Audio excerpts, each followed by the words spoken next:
The universe must have a twisted sense of humor, because the morning I got fired by the youngest CEO in New York was also the morning he looked at me as if he'd just realized his heart had gone missing. The real punchline, he was the one who threw it away. I knew something was off the second I stepped into the lobby of Sterling Dynamics. The building usually hummed with the polished energy of an empire run by brilliant, ruthless people in expensive shoes. But that morning, something about the air felt tight, like the world had inhaled and forgotten to exhale. Maybe it was me. Maybe it was the memory of the man whose office I'd be walking into again. Or maybe it was the fact that my ex, Elliot, had appeared in front of the building last night under the street lamp glow, begging me to come back as if the last 2 years didn't happen. I hadn't even processed that disaster. Not fully. But apparently someone else had seen it. I swiped my badge and stepped into the elevator. My reflection in the chrome doors stared back at me. Adrian Flores, 28, senior designer on the company's product innovation team, professional at pretending nothing hurt, expert at hiding the part of me that once loved someone I shouldn't have touched. And that someone was now my boss, Cole Delacroix, the prodigy CEO with a face that could ruin lives and a heart that was rumored not to exist at all. At least not anymore. Not since the day he and I ended with a silence sharp enough to draw blood. The elevator opened on the executive floor. His assistant, Nia, looked up from her desk with an expression I'd never seen on her before. Pity, sympathy, warning. "He's waiting for you," she said quietly. My stomach tightened. "Is it bad?" She hesitated. That alone was the answer. I pushed open the door to Cole's office. He stood by the floor-to-ceiling windows, back to me, framed by the late morning skyline. His presence had always filled the room, but today there was something restless about him, as if even the air struggled to settle around his edges. "Cole," I said, voice steady despite the storm in my ribcage. He didn't turn at first. When he did, his expression was too calm, too prepared. "Adrian," he said, and my name in his voice still felt like something sacred, something I should have forgotten by now but never managed to. "We need to talk." Every time someone says that sentence, the universe should be legally required to hand you a helmet. "Is this about yesterday?" I swear I didn't expect Elliot to. "This isn't about him," he cut in, but his jaw tightened in a way that told me he was lying. "It's about the company." A chill slid down my spine. "Adrian," he continued, "we're restructuring the design team." I almost laughed. Restructuring was corporate language for "I don't want you here anymore." "You're letting me go," I said, and even I was surprised by how steady it came out. His lips parted, as if the words hurt him too. "Effective today." There it was, the sentence that split the floor beneath my feet. I waited for anger or humiliation to rise, but what came instead was clarity. Cold, sharp, painful clarity. This wasn't about performance. I was good at what I did. Everyone knew it. No, this was about the moment he saw Elliot leaning too close to me last night under the street lamp. About the way Cole's car had passed by, slowing for a breath before speeding away. This was about him running again. I swallowed. "If you wanted me gone, you could have just said so." His eyes flickered. "That's not, save it," I whispered. "You don't owe me explanations. You made sure of that a long time ago." His expression faltered just for a heartbeat, but I caught it. Regret. Real, raw, unmasked regret. I hadn't seen that in him since the night everything between us fell apart. "Adrian," he said softly, but I stepped back. "No," I said. "I'll go. You got what you wanted." He inhaled like he might reach for me, but his hands stayed locked at his sides. "You'll receive a severance package. And a letter of recommendation. Anything you need." What I needed was something he'd never give me. Something he was terrified to even name. "I don't need anything from you," I said. "Not anymore." And when I left his office, I didn't look back. Because if I did, I might have seen the way he took a step after me. The way his face cracked open with panic. The way he realized too late that the version of me he once loved was gone. I didn't go home. I wandered. Through streets blasting car horns and conversations. through crowds that didn't care who I used to be or who I used to love. New York was like that, heartless in a strangely comforting way. It didn't ask for explanations. It didn't linger on your wounds. It let you bleed and walk at the same time. Eventually, I ended up at Riverside Park. The city stretched behind me, wide and loud. The river glinted like it was trying to offer forgiveness. I sat on a bench and pulled out my sketchbook. Drawing had always been my way of staying alive, of keeping the chaos in my mind from spilling everywhere. But when I opened the blank page, my hand trembled. All I could think of was the look on Cole's face. Not the CEO mask he wore. Not the man who shut doors without flinching. But the boy I first met at 23. The one who kissed me in the storage room during an office holiday party because he'd gotten drunk on cheap whiskey and the way I looked at him. The boy who held me at dawn on rooftops when neither of us could sleep. The boy who said he wanted me even when he couldn't say the word love out loud. The boy who eventually let fear win. My phone buzzed. I expected Elliot. I didn't expect the name on the screen. Cole. A single message. Please answer. I stared at it until the words blurred. Then I turned my phone face down. Whatever he wanted, he didn't get to want it now. Across the river, the sun sank lower, stretching the shadows. I breathed in the cold air and kept breathing until my heartbeat stopped, feeling like a fist in my chest. Someone sat beside me. I turned, expecting a stranger. It wasn't. It was Cole. In a suit. Breathless. As if he'd run all the way here. As if the world had tilted and he'd sprinted to keep me from falling off. "What are you doing here?" I asked, my voice a thin thread. "I needed to find you," he said. "And you didn't answer." "I didn't want to." He flinched, like the truth was a blade. "I made a mistake," he said quietly. I laughed once, bitter. "Which one? Because you're going to have to be more specific." He exhaled, slowly, carefully, like the air itself might shatter. "Adrian," he said, "I didn't fire you because of the restructuring. I fired you because I saw him." There it was, the confession, the ugly, painful truth of it. "You saw Elliot," I repeated. "And what did you think I was getting back with him, that I was replacing you?" He didn't speak. His silence was the answer. I shook my head. "You're unbelievable. Adrian. You fired me because you were jealous." His jaw tightened. "Because I was scared. That made me stop." Scared. Cole Delacroix didn't get scared. He was the kind of man fear stepped aside for. The kind of man whose shadow held its own weight. "Of what?" I asked softly. He looked at me then. Fully. Nothing hidden. "Of losing you a second time," he said. "And realizing I never stopped wanting you." The river kept moving. The world kept breathing. But inside me something cracked open. I didn't know if it was forgiveness or another wound. Maybe both. "I don't know what you expect me to say," I whispered. "I don't expect anything," he said. "I just need you to know the truth." He ran a hand through his hair. A gesture I'd seen 1,000 times, but never like this, shaken, vulnerable, human. "You walked away from my office," he continued. "And I thought I'd feel relieved, like it was the right decision. But then I couldn't breathe. I couldn't think. It felt like someone had erased you from the world, and I realized I didn't know how to exist without you in it." My throat tightened. He took a slow breath. "I know I don't deserve anything from you. Not forgiveness. Not another chance. But losing you again today made me understand something I should have said years ago." He looked straight into my soul. "I love you, Adrian."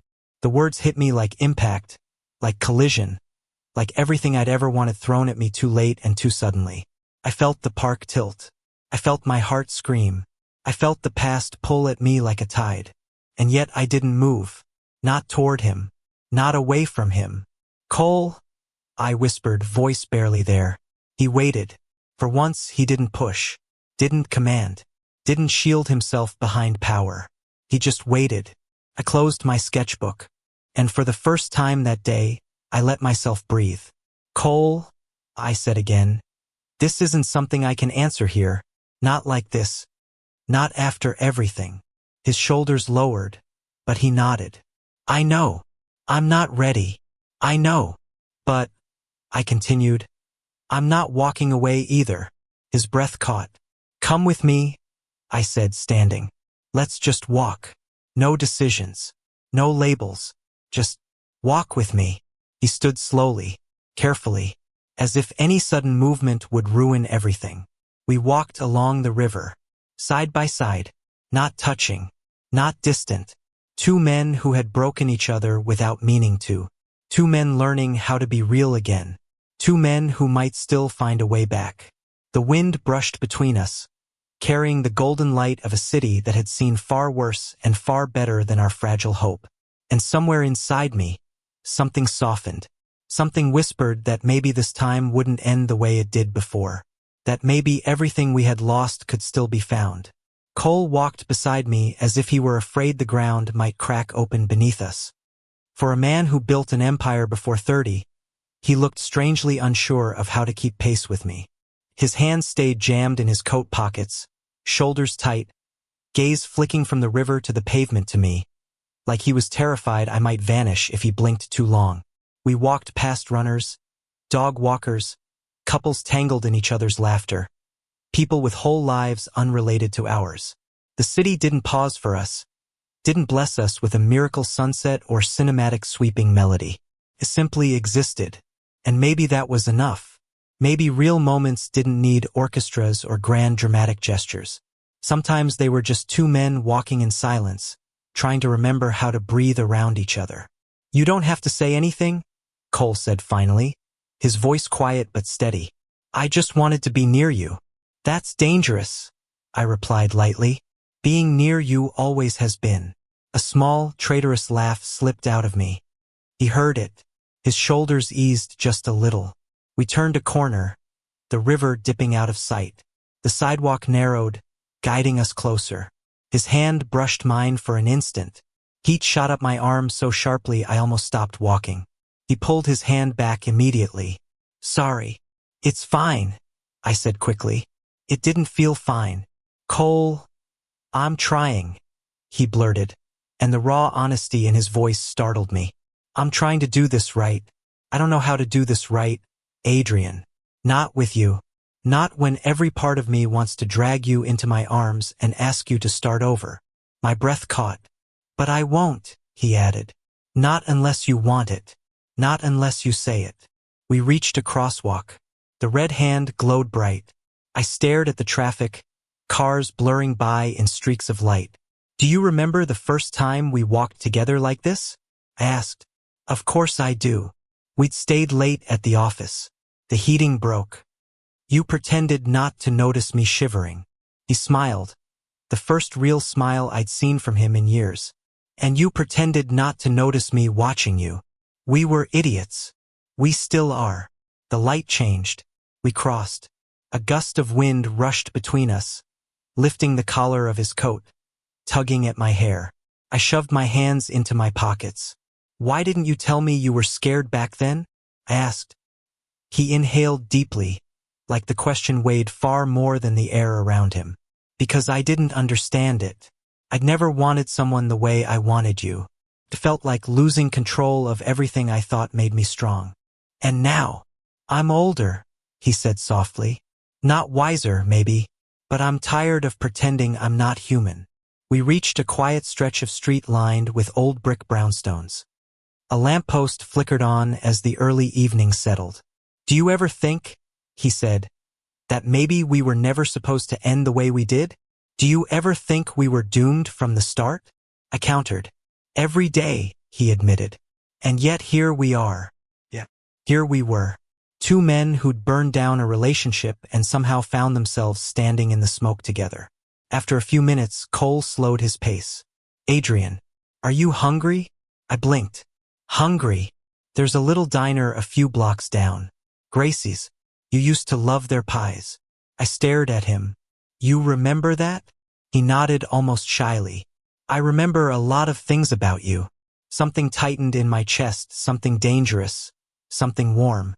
Okay, I said. We can go. The relief on his face was subtle but unmistakable. We walked the next few blocks in a softer silence. Not heavy, not strained. Just quiet, comfortable. The kind of silence that comes when you don't feel forced to fill the spaces between words. Gracie's was exactly as I remembered it.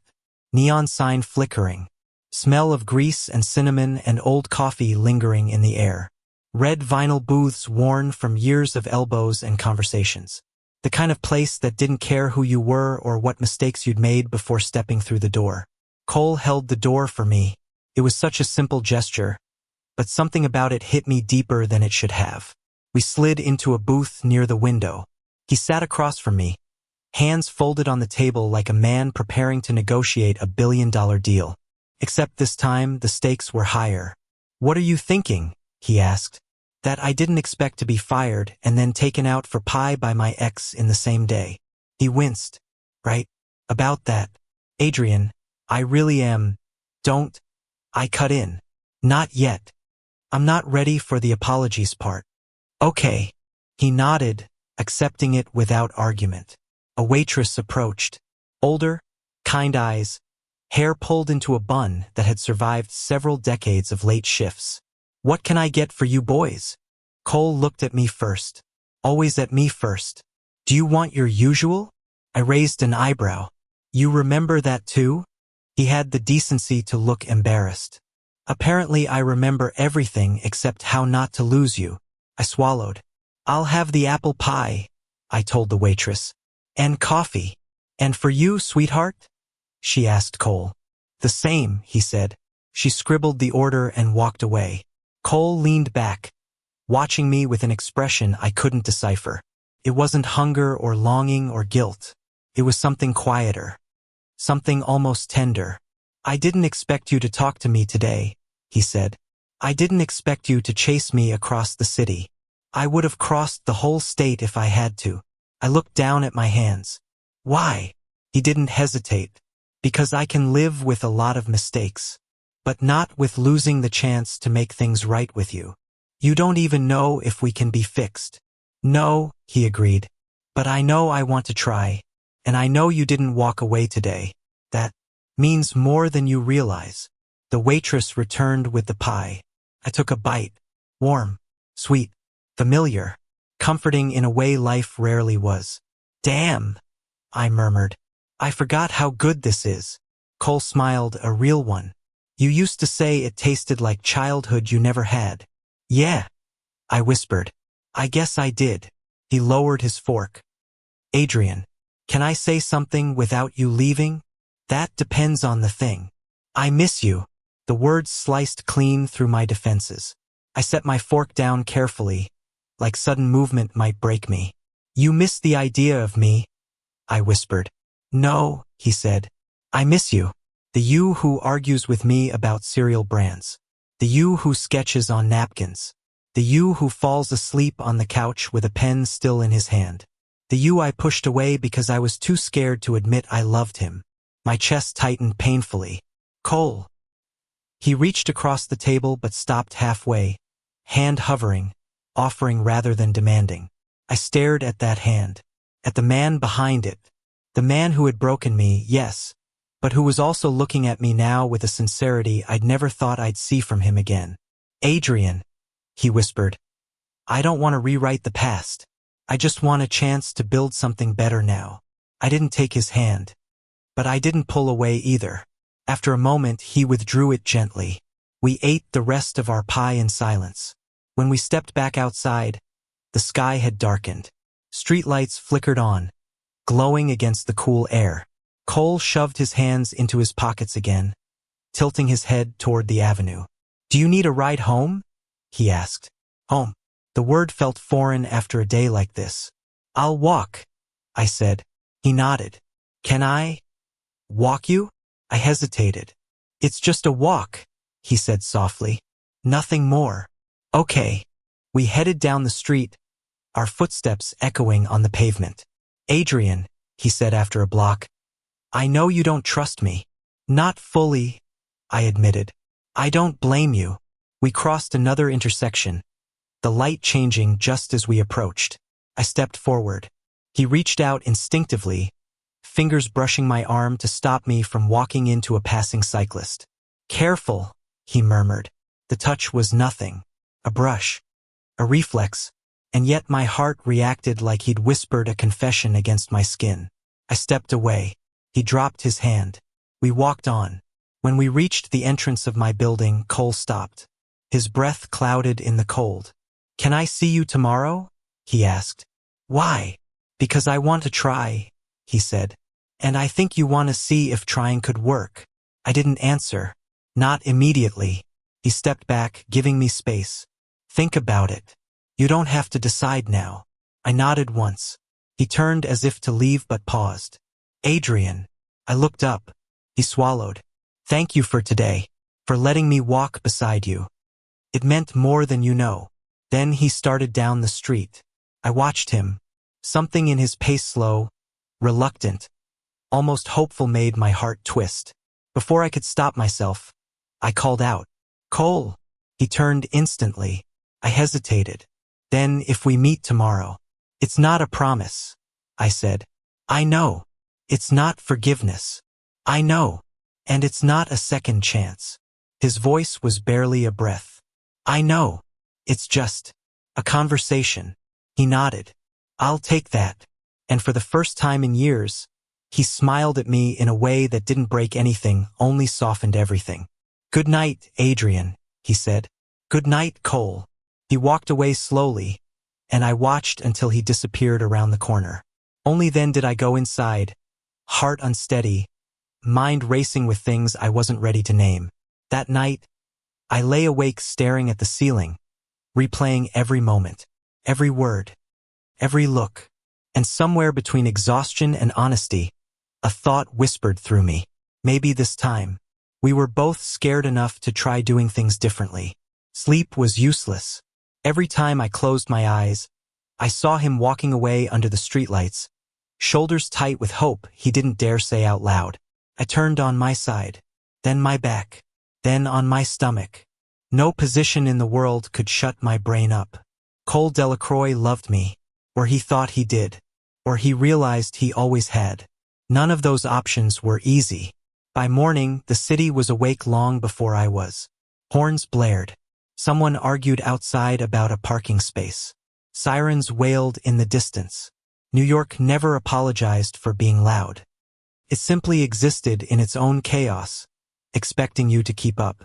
I dragged myself out of bed, splashed cold water on my face, made coffee that tasted like burnt earth, and stared at the clock. 8:12 a.m. I wasn't ready to see him. I also wasn't ready not to see him. Around 10, my phone buzzed. Unknown number, but I knew who it was before opening it. "I'm on the corner of West 92nd. If you want space, I'll leave. Just say the word. No pressure.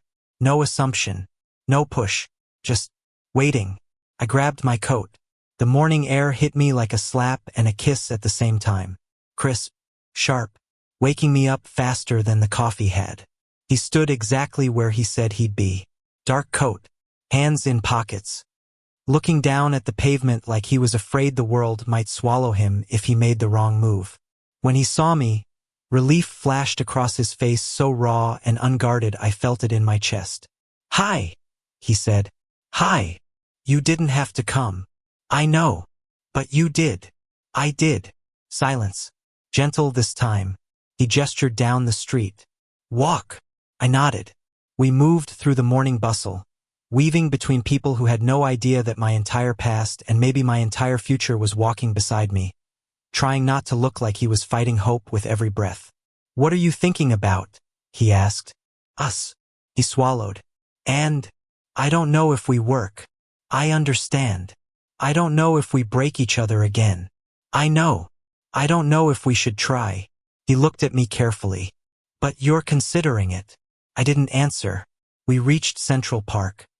The trees were half bare, the leaves scattered across the paths like confetti left behind after a party that ended too soon. We walked until we reached a quieter spot near the lake. Ducks floated lazily, no urgency, no fear, just existence. I envied them. "Adrian," he said softly. I braced myself. "I know a conversation isn't a promise," he said, "but I want to be very clear about something." I turned to him. "I'm not asking you to come back to the person I was," he said. I'm asking you to meet the person I'm trying to become. My chest tightened. He continued, I did terrible things. Not unforgivable things, but terrible ones. I pushed you away when you needed closeness. I doubted myself and made you pay for it. I chose fear over honesty. Every mistake I see it now. I carry them with me. You sound like you're making a speech, I whispered. I am, and I mean every word. He exhaled shakily. I don't want to repeat the past. I want a chance to build something new, something healthier, something real. And I know that requires patience and work and a version of me that listens instead of runs. I shoved my hands deeper into my coat pockets. What if I can't trust you? I asked. Then I'll earn it. What if it's too late? Then I'll still be grateful you gave me the chance to try. What if I walk away right now? His voice softened to a whisper. Then I'll let you go. But I won't pretend I'll ever stop loving you. I looked away, toward the lake, toward the small ripples distorting the sky's reflection. Why did loving him always feel like opening an old wound only to find new skin forming underneath? He stepped closer, not touching, not crowding, just existing near me in a way that didn't hurt. I don't want to force you into anything, he said. But I need to ask you one thing. What? Do you still feel something for me? Anything at all? I hesitated, not because I didn't know the answer, but because knowing it terrified me. Finally, I whispered, yes. His breath shook. Then that's enough for me. For now. For as long as it takes. We stood there for a long moment, two men holding pieces of each other they weren't sure how to fit together yet. Okay, I said finally. We'll try. He froze. I continued, slow, honest. No running. No disappearing. No pushing people away because you're scared. He nodded vigorously. Whatever you want. Whatever we need. We're not calling it a relationship, I added. We don't have to. We're not pretending everything's fixed. Nothing's fixed, he agreed. And we're not promising anything. No promises, he said. Just effort. I let out a breath I'd been holding since the night he fired me. Okay then. The smile that bloomed on his face was small but devastating in its sincerity. Can I hug you? He asked. Such a simple question. So polite. So unlike him. Yes, I whispered. He stepped forward slowly, like he was approaching a wild animal he didn't want to spook. His arms lifted, hesitant, and when they wrapped around me, when his body pressed warm and trembling against mine, every memory of us good and bad crashed over me. He breathed in shakily. God, I missed this. I didn't respond, but I didn't pull away either. After a moment, I murmured, Cole. Yeah, don't screw this up. He nodded against my shoulder. I won't. We pulled apart reluctantly. He cleared his throat. Do you, want breakfast? I laughed. You're just trying to feed me so I don't run away. Is it working? Yes. His grin widened. We found a small cafe near the edge of the park. Warm lights, rustic wooden tables. A waitress with bright red lipstick who winked at us like she could read every story we weren't telling. We sat by the window, sunlight catching dust in the air. Adrian, he said once we'd ordered. I want to do things right this time. I want to be someone you can rely on. You're a CEO, I teased. You rely on no one but yourself. That's the version of me I'm trying to kill. I raised an eyebrow. Dramatic. He shrugged. So is loving you. I snorted into my water. He smiled at me with that quiet confidence I always hated and loved at the same time. When the food came, he waited for me to take the first bite before eating. It was stupid and cheesy and made my chest feel too warm. After breakfast, he walked me home again. I want to see you tomorrow too, he said. We'll see. That was enough for him. For now. He didn't kiss me. Didn't ask to. Didn't push. He just stood there, hands in pockets, smiling like the world made sense again. Goodbye, Adrian. Goodbye, Cole. He left. But this time I didn't watch him disappear. Because this time, something in me already trusted he wasn't going anywhere. Over the next weeks we found a rhythm. Not lovers. Not strangers. Not exes held together by nostalgia. Something new. He checked in without suffocating me. I let him in without losing myself. We went on small walks after his meetings. Coffee breaks where he actually listened instead of lectured. Late-night phone calls where he talked about his fears in the same breath as his dreams. We were building something slow, something fragile, something real. One evening, he invited me to his apartment. Not the penthouse for show, but his real Placia smaller, quieter condo tucked away in a residential neighborhood. A place that wasn't meant for guests or investors or board members. Place meant for him. He cooked dinner. Badly. I teased him for it. He accepted it with an exaggerated bow. We ate on the balcony overlooking the city. The wind colder now, winter creeping closer. He glanced at me, hesitant. Can I ask you something? Depends. When you were gone, he said carefully. When I didn't know if I'd ever see you again. Did you move on? I looked at him. Did you? No. Then there's your answer. Relief washed through him. Later that night, he walked me home like always. But when we reached my building, he didn't leave right away. He just stood there, looking at me with a softness that made my heart stutter. What? I asked. Nothing. Cole. I'm just. He exhaled. Happy.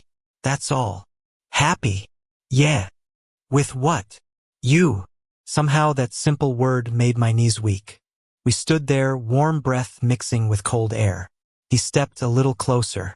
Can I try something? He asked gently. My heart thundered. I nodded. He reached out slow, reverent, and cupped my cheek with one hand. Not pulling. Not claiming. Just holding. Adrian, he whispered, voice trembling. You undo me. Then he kissed me. Soft. Careful. Like he was afraid I might break. Like he knew he could, if he wasn't gentle. Kissed him back. And everything we had been, pain, longing, fear, hope collided and melted into something that felt like coming home after years of wandering. When we finally broke apart, his forehead rested against mine.